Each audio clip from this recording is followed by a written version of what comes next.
Everyone, welcome back. We're back up at the cabin. It's a balmy 7 degrees up here today. This week we're going to work on getting the tongue roof finished up on the walls, up past the loft floor there. So we're going to have to get everything moved out of the loft to be able to do that.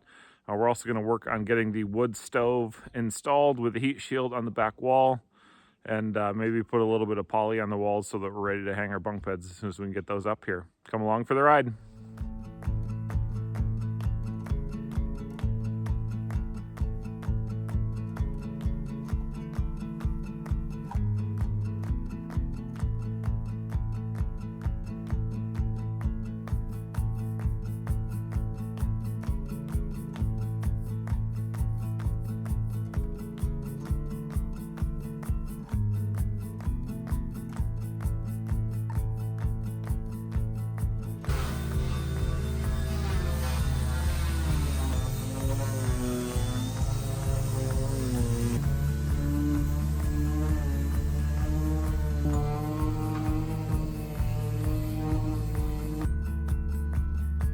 Since we have a 7-mile snow machine ride through well below freezing temps, we pack our poly in a cooler with a water bottle filled with hot water to keep it from freezing on the ride out.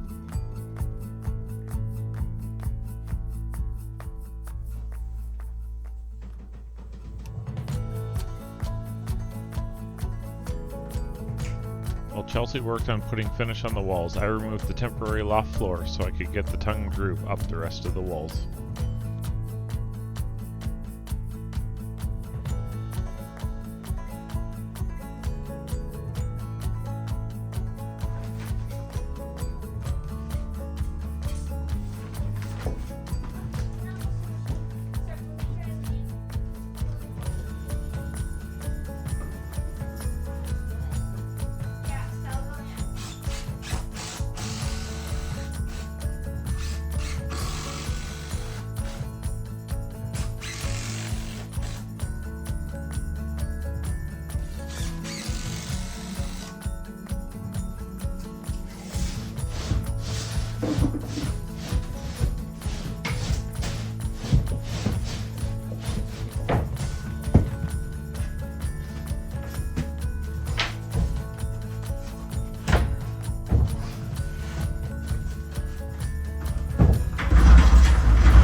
After getting the loft floor put back in place, we were able to move everything back inside and I got started working on the new wood stove.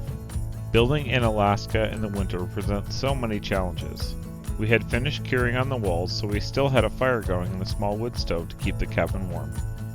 I decided to just swap out the floor protection and then come back another day to put the new wood stove in. Little did I know it would be even colder a few days later. Whew, close. It's cold. What temperature is it? -3. Oh, 2.9. Come on. 2.9, okay. It's only negative 2.9 in here. 2.9, okay. That's not -3. I had a friend named Ben come out to the cabin with me that day.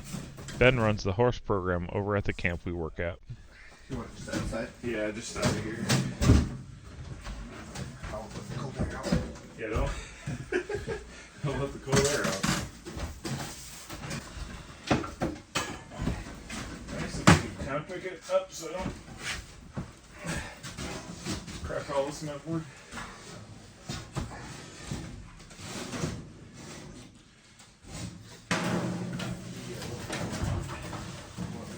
Whew, that is cold metal. I can't touch that. I need my gloves. I got my magic fire starters. These things are awesome. I'll show all of you how these are made. These things are incredible. You can dip them in water and they'll just light right up. These fire starters are a must-have for anyone who ventures out into the cold. We stock our snow machines with these as well as have them in the cabin to get a fire going fast. All you need is some lighter fluid, paraffin wax, cotton rounds, and a tin can. I'll leave links in the description below if you want to purchase these items on Amazon. I start making them by placing a can on top of my wood stove. An outdoor fire or stovetop would work as well. Place a small block of the paraffin wax in the can and heat until it turns to a liquid. Remove the wax from the open flame. The best mix is about a 1-to-1 ratio between the melted wax and the lighter fluid. If the final product is too stiff and hard to light, there may be too much wax. If it doesn't harden well, then there may be too much lighter fluid. Once the lighter fluid and wax are mixed, just dip the cotton rounds into the mixture and let it fully soak. Remove and place on aluminum foil or wax paper. Let cool, and you're good to go.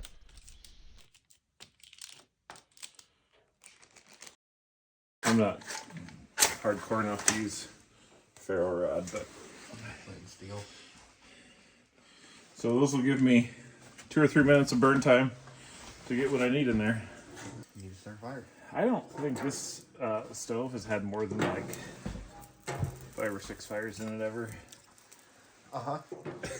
Probably not. It's in pretty good shape when I got it.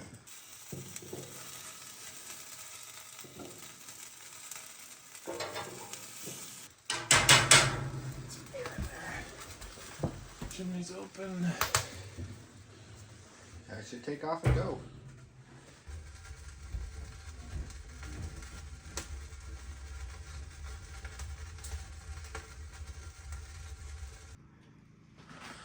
All right, we finally got the fire cranking. This one definitely takes a little bit longer than the other one to get the cabin going, get warmed up in general, but that was kind of expected. The hope is it's just going to last a lot longer so we can burn through the night instead of having to get up every 2 or 3 hours. So this stove was a marketplace find. I think we paid $500 for it, so it was a really good deal for a wood stove that works well. It seems to damper down really, really well, so we don't have to worry about it getting too hot in here. When I did get it, it was really short. I don't know if you can see. There's a seam in the middle of the base there. The original base was from that seam up, and so I added to that. Gave it a little more stability, gave it a little more height so that the fire itself wasn't pretty much on the ground. So that gives some advantage there. The stove is equipped with some baffles. There was a fan on it that would push the air through the baffles to help the heat spread around the room. Being as though this is such a small cabin, we don't really need extra help for that. And so we'll left that off for now. We also don't want to have to run the generator to run that either. So should be a good stove for us. Just some basics on the install of the stove itself. This one has an 8-inch opening, so we had to reduce that down to 6 inches because that's the chimney we have. One important thing in this is to make sure that any creosote that's inside the chimney will continue to stay inside the chimney. When it warms up, it often turns into a liquid and will work its way down. And so as we go, we make sure the pipe above it is always fitting inside the one below it so that if creosote comes back down, it will just come back down into the firebox and not come out alongside the chimney. It smells pretty terrible and pretty miserable to be around. We did single wall chimney for all of this, which means we're supposed to be 18 inches from combustibles. So obviously we're not quite there from the back wall here as far as safety goes. So we're going to put a heat shield on the back there to help for that. The stove itself has a airflow in the back here, and this fire's cranking. I think, yeah, right now our chimney's sitting at about 400 degrees, which is really quite hot. But with this heat shield here, it's amazing. I can touch this. It's not even warm to the touch. So that heat shield helps a lot there. That's built into the stove itself. We are still going to put the heat shield in to make sure that we keep the wall protected, keep everybody safe while we're in here in the cabin. Also gives us that distance from the back wall to the chimney. Since that's less than 18 inches, we can get that without having any issues.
If that's anything on that 2x, it should theoretically be it, right? Yeah, I figured I'd throw a level on it after Hi. I get a screw in there. Okay, anyway.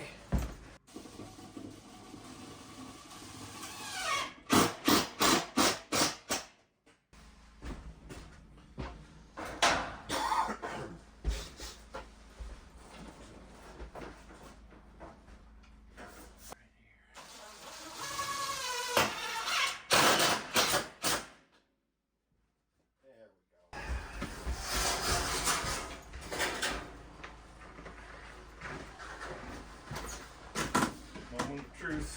That's right.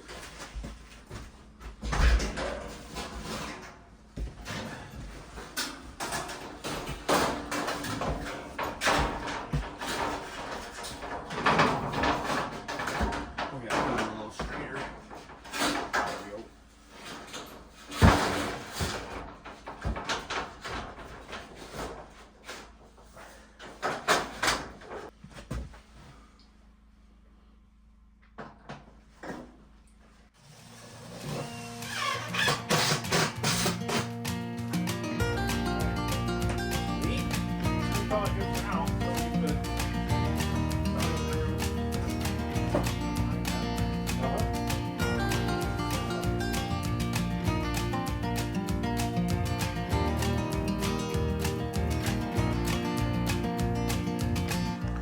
Get some good final slow moves.